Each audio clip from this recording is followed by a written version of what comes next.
Hey everyone, welcome back to my channel. You guys have been seeing a lot of my videos regarding the IVF journey, right from prepping from the egg retrieval to the transfer. And in my previous video, I spoke about prepping before the transfer and the transfer process. And in this video, I want to talk about the time after the transfer process, the time between the transfer and when you are able to know whether the transfer worked or not. So I want to break it down a little bit and explain to you what happens in that 2-week wait period, which is very, very stressful for most people going through the IVF process, because you have done all this work, you have prepped your body with hormones, you've taken multiple injections, you've put your body through so much for this one moment, and the anxiety whether it'll work out or not, and you have to restart the process or you're going to get pregnant is quite overwhelming. And I've gone through that anxiety, so I wanted to share some perspective and a few things in this video so that for those going through the process, you can get some tidbits that might help you in this journey. So first of all, after your transfer, most doctors will recommend 24 to 48 hours of rest period.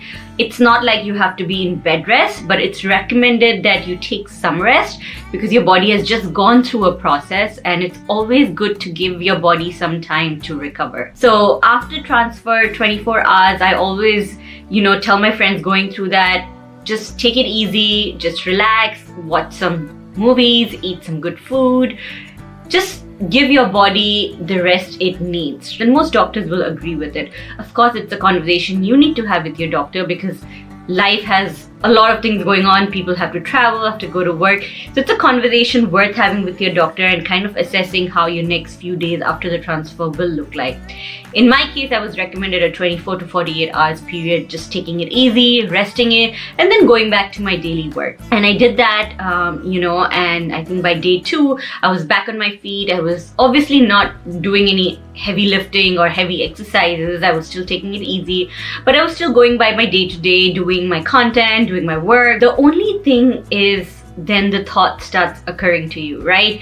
Am I pregnant? Am I not pregnant? And you have to behave like you're pregnant. So you have to eat everything as if you are pregnant because you don't really know the outcome. So no alcohol, no tea, no unpasteurized cheese, no raw fish, things that you can eat and you've spoken to your doctor about. So everything makes you feel like you're pregnant, but you don't know the outcome, and that uncertainty really causes a lot of mental stress. And my nurse had told me, Nupur, don't test before your blood work. So for those of you who are new to the process, after you have your transfer, usually 9 days after your transfer, your clinic will call you back for a blood test. And that's when they confirm whether the transfer worked and you're pregnant or not. So I had mine scheduled 9 days, but a lot of people had told me by the 4th or 5th day, you'll be able to test at home and see whether you're pregnant or not. Now that also depends, because if you've had a fresh transfer, you have HCG in your body already, so you can get a false positive. So there are a lot of circumstances where you can get a false positive. That's why all clinics, recommend you not to test at home and just wait till like day 9 to test it. I had a frozen transfer, so I knew I didn't have that issue and I could test at home. But I was so scared because I was like, if I get a negative, I'll be so anxious. I'll go crazy testing every day, hoping in my mind that I somehow get a positive. So I controlled myself. I didn't test day 1, so I didn't test myself day 3, day 4, day 5. By day 5, I started like palpitating, like literally getting stressed out because I was like, I cannot do this anymore. I did have some symptoms, but not all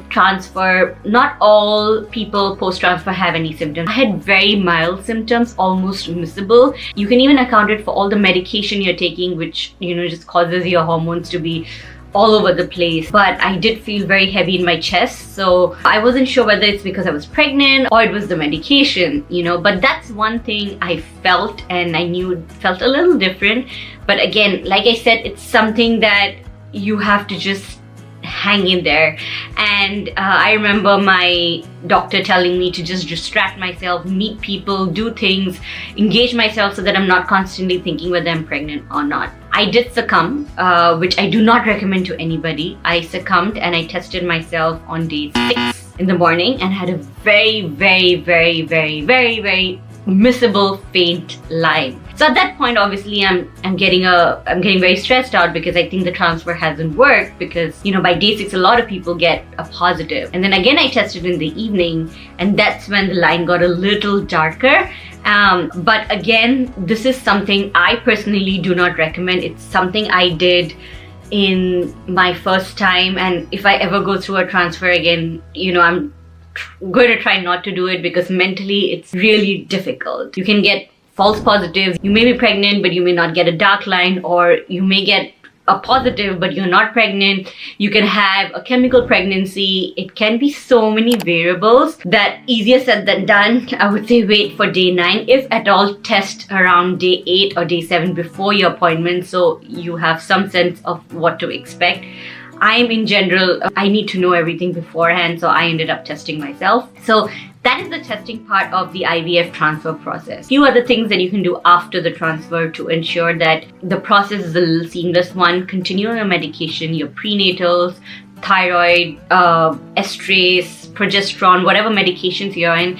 Make sure you speak to your doctor and continue it on a timely manner, because the first few days after your transfer is very, very critical. Second thing is avoid heavy exercise, heavy lifting, things like that. Even if you're very active, just take it easy. It's a conversation you need to have with your doctor on your activity level. In my case, I was just told to take it easy, but no bed rest. They wanted me to move around so there's blood circulation.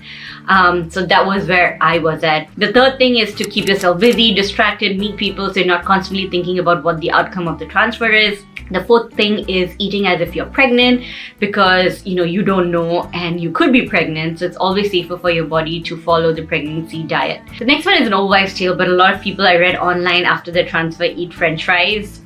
I don't know if it works, but I did eat French fries, and you don't need a reason to eat French fries. So I took that opportunity and I just ate it. I went for my acupuncture after my transfer. Actually went for a couple of sessions of acupuncture after my transfer, because I love acupuncture. I'm a huge fan. It keeps me very relaxed. It gives me the rest I need. It increases the blood flow in my body. So I did a couple of rounds after my transfer. I also try to sleep a lot, drink a lot of water.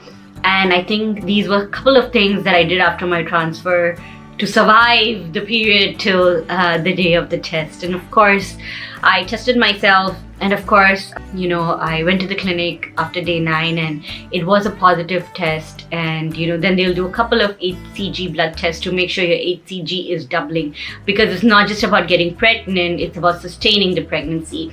And the first 12 weeks is very critical. So they will ask you for a couple of blood tests to make sure your HCG is doubling, and then you'll have your ultrasound probably in week 6, between week 6 and week 7, to ensure you hear the heartbeat. And that's pretty much how the process looks like after the transfer. And if the transfer doesn't work out, they'll probably schedule a consultation with your RE, so you can discuss next steps and figure out strategy for your next potential retrieval or transfer.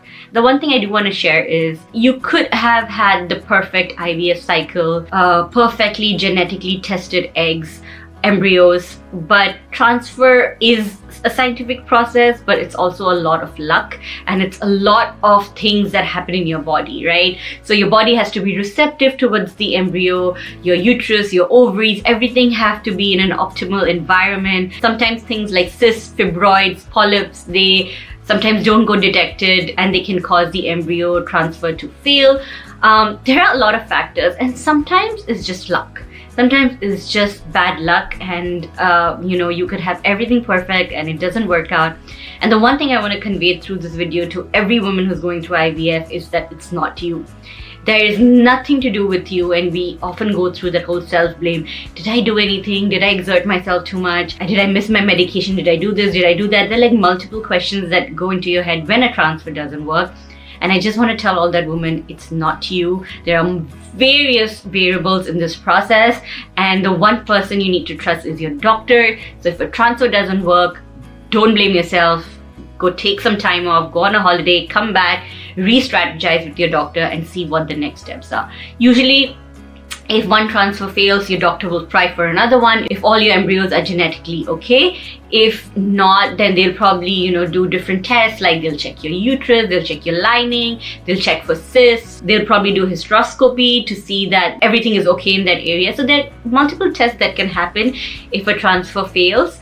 But the point is, it is not you. So don't ever blame yourself for anything in this process, because yes, there is so much you can control through the medical and scientific process. The IVF process is not easy for any woman who's going through. There's a lot happening in your body, and it's important that you find the support system, people who've gone through the process, talk to them, because it can get very isolating and it can feel like you're the only one. So I always encourage my friends, reach out to people. I'm always there. I'm available on Instagram, on socialnupur. You can always reach out if you have any questions, and I'll be happy to answer them. I may do 1 or 2 more videos on this series on very specific topics, but this is pretty much how the IVF process takes place, right from the egg retrieval to transfer, and I think I've covered pretty much that.